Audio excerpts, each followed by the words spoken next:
I am practically invisible. I am just a shadow. Anyway, so today I want to talk a little bit more about that video that I made on how to humble the corner out of an iPhone in 9 seconds using a $5 screwdriver. Because there's all this talk about how you need this tool that's going to do all this work for you. And it's like $100 for the tool and the bits, and you have to buy different ones for all these different devices. It just winds up being some silly $500 investment in a bunch of crap that you don't really need. And if you are familiar with this video series, you're familiar with my company culture, or you know me personally, you probably understand that I am not a big fan of these. Now, I am a fan of using good tools, don't get me wrong, but I'm not a fan of spending money on tools that are not going to bring me back what I spent on them. So I spend money on this microscope. I can now make tens of hundreds of thousands of dollars doing jobs that I could not see before. But I spend $500 on these tools.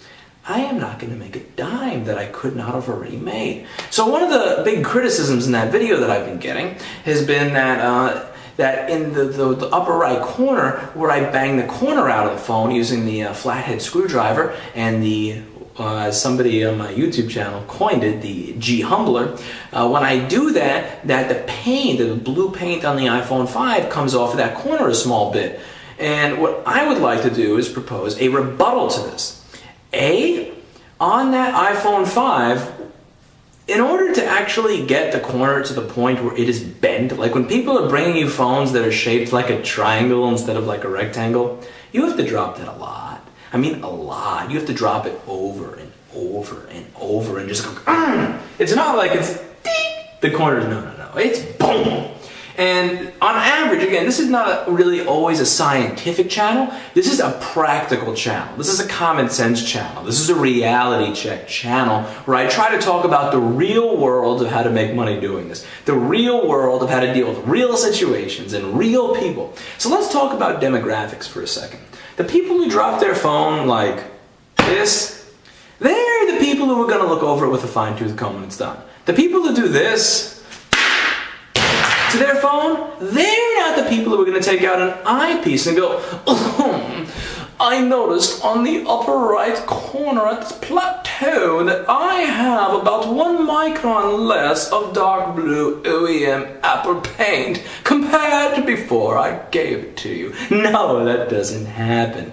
Secondly, and very, very important, this is probably the much more important point. I wanted to bring up the first one because it was funnier, but the second point, if you look at the upper left corner of that iPhone 5, if you look at the upper left corner of that iPhone 5 that I humbled the corner out of, the one that I didn't touch, the corner that I never touched, there's more blue paint missing from that one than the upper right one. Do you know why? Because the paint comes off of the phone when you drop it! Not when I bang the corner out. Not when I apply the pressure to it. That paint comes off when you drop it onto the fucking concrete.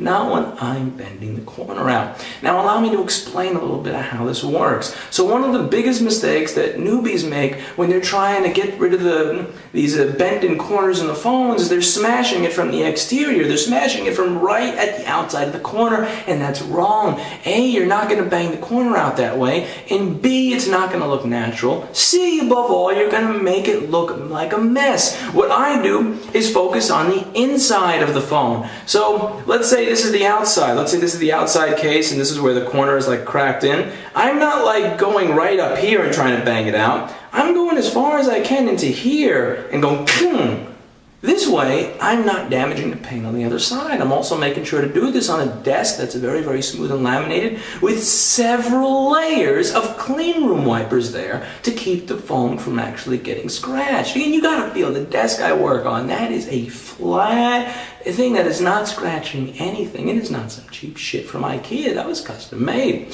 So, now another thing that gets to me is when people are going, oh, I want to go to people who use the proper tool for the job. I don't want to go to people who do not have the proper tool. And that's what really offends me. Because again, I came from the music business. I came as a tech in the music. You have no idea how many people spend $30,000 on a Digitize icon. And I'm not insulting if you're one of the people who knows how everything on that works. I'm not insulting you if you use that console because that control surface allows you to intuitively work in a manner that you couldn't before, and it helps you make money. If it does, that's great. But you know what I don't like? The fact that 90% of the people that bought that thing bought it because it looks good, because customers want to see it there. And the most offensive shit in this business is like all the crap that people are buying because clients like to see it. And I do not want this business. I refuse to let it become a business where we start buying bullshit and giving these companies money for crap because people want to see it. I do not want to be in an industry where customers come in to get their iPhone fixed and they ask me if I have a G tool. I don't want to be in a business where customers walk in and get their board repaired and ask if I'm using Amtech or Kestroflux. I don't want to live in that world. I don't want to be a part of that world, and I'm trying my best right now to keep that from happening.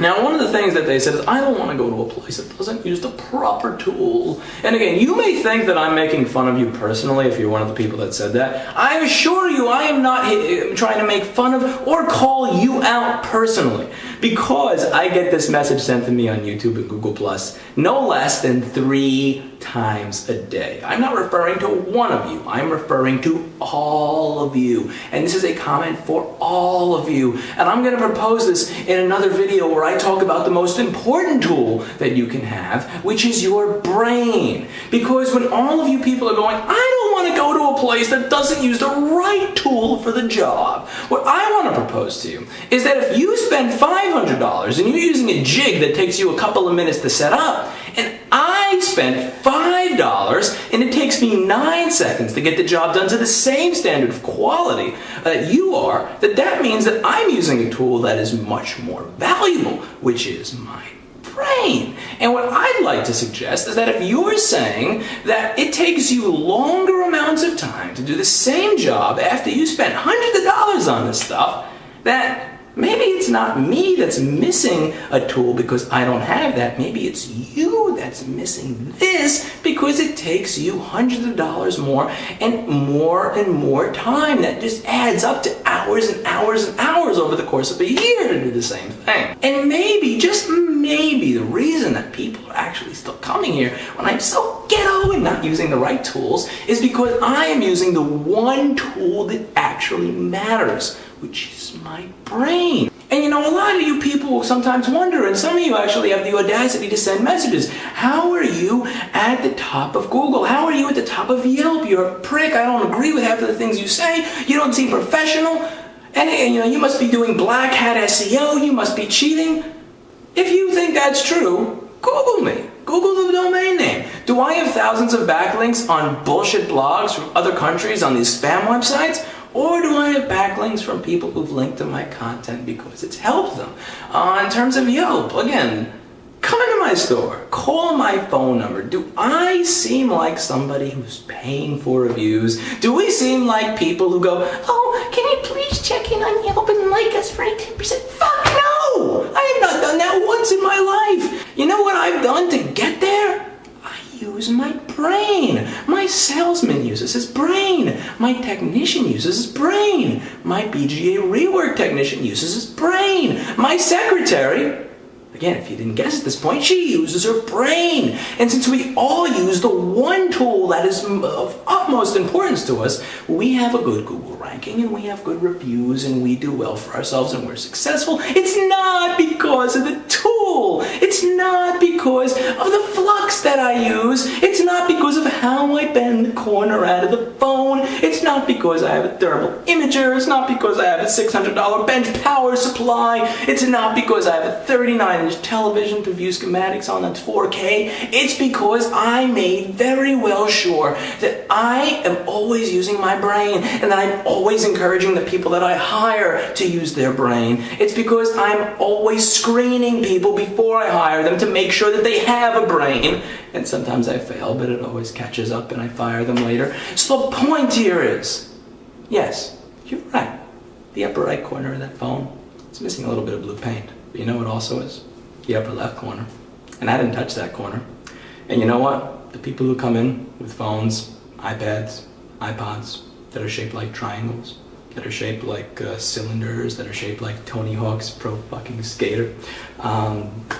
Even if I did throw that thing at the wall to get rid of the corner that was dented, they don't welcome to practical reality. Save some money.